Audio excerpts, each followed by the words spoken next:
ময়দা দিয়ে তৈরি পাস্তা, এটা কি কখনো তৈরি করেছেন?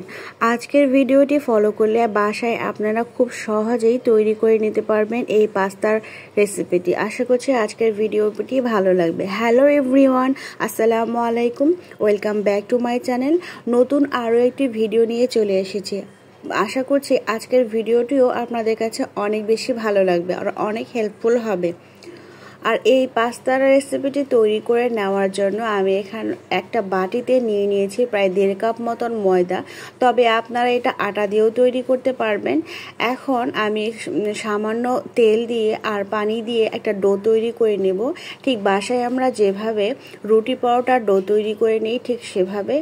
এখন এই ডোটা আমি দুটো ভাগে ভাগ করে নিয়েছি, কারণ আমি এই ডো দিয়ে 2টা রুটি তৈরি করে নিব। আর আমার রুটিও তৈরি করা হয়ে গেছে। রুটিটা খুব বেশি মোটা বা পাতলা করা যাবে না, কারণ বেশি পাতলা করলে এটা নরম হয়ে যাবে, আর মোটা করলেও এটা খেতে ভালো লাগবে না।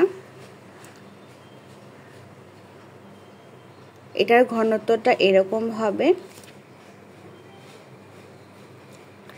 এখন আমি চুলায় একটা ফ্রাই প্যান দিয়ে রুটিগুলো হালকা করে ভেজে নেব।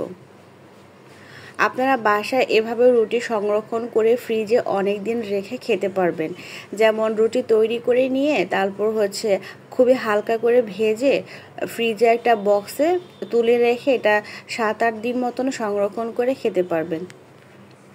বাসায় আমরা যেভাবে রুটি সাধারণত সেকে খাই ঠিক এটা সেরকম হবে না, জাস্ট 2 পাশটা একটু হালকা করে ভেজে নিলে হবে। তারপর রুটিগুলো ঠান্ডা করে নিয়েছি আমি।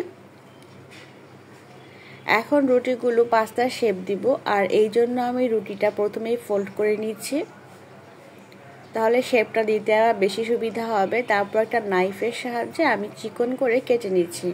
এটাও কিন্তু খুব বেশি মোটা করা যাবে না। 2টা রুটি দিয়ে আমার এতগুলো পাস্তার শেপ তৈরি হয়ে গেছে। ঘরের প্রায় 3-4 জন লোকের জন্য এটা একদমই ঠিক আছে।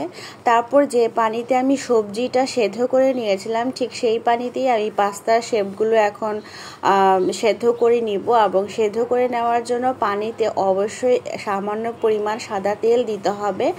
আর এই শেপ পাস্তার এই রুটির শেপগুলো খুব বেশিক্ষণ কিন্তু বয়েল করা যাবে না, একটা বলকও তোলা যাবে না, খুবই হালকা করে পানিতে সেদ্ধ করে নিতে হবে কয়েক সেকেন্ড মতন।